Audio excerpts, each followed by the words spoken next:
Assalamualaikum warahmatullahi wabarakatuh.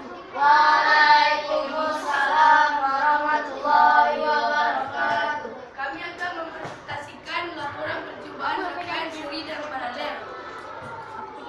Judul percobaan, rangkaian seri dan paralel. Tujuan percobaan, menggantikan listrik menggunakan baterai untuk menghidupkan lampu.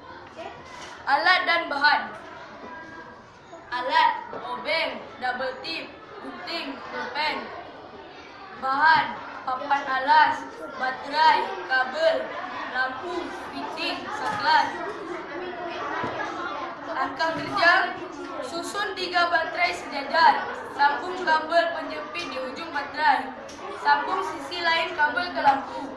Lampu pertama sambungkan dengan kabel ke lampu lainnya. Tingkat lampu pertama atau seri sambung dengan kabel ke lampu lain tingkat 2 atau paralel. Jadilah rangkaian campuran atau seri dan paralel. Hasil pengamatannya adalah percobaan berhasil.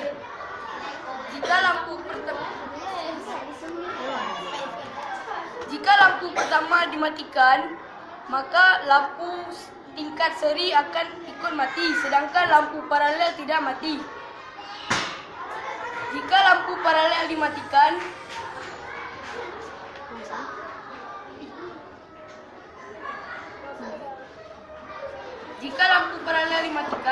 maka lampu seri akan tetap hidup dan lampu paralel yang akan mati. Kesimpulan, jika rangkaian seri, satu lampu mati, setiap lampu seri akan mati. Sedangkan rangkaian paralel, jika lampunya dimatikan, maka lampu seri tetap hidup dan lampu paralel yang akan mati. Itulah yang disebut rangkaian campuran atau memiliki seri dan memiliki rangkaian paralel. Terakhir adalah nama anggota kelompok percobaan.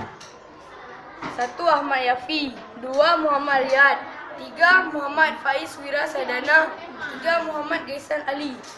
Sekian presentase dari kami. Semoga dapat diambil pelajarannya. Lebih dan kurang kami mohon maaf. Billahi taufik wa hidayah. Wassalamualaikum warahmatullahi wabarakatuh.